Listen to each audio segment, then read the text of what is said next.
ये किसकी निशानी है, ये किसका लंगोटा, ये किसकी निशानी है। लिखी हुई परचम से कहानी है,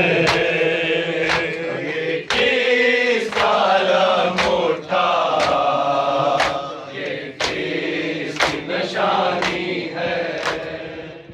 बच्चे शहवाला के दो दोस्त से प्यासे हैं, बच्चे शहवाला के दो रोज से प्यासे हैं, और सामने हाथों के बता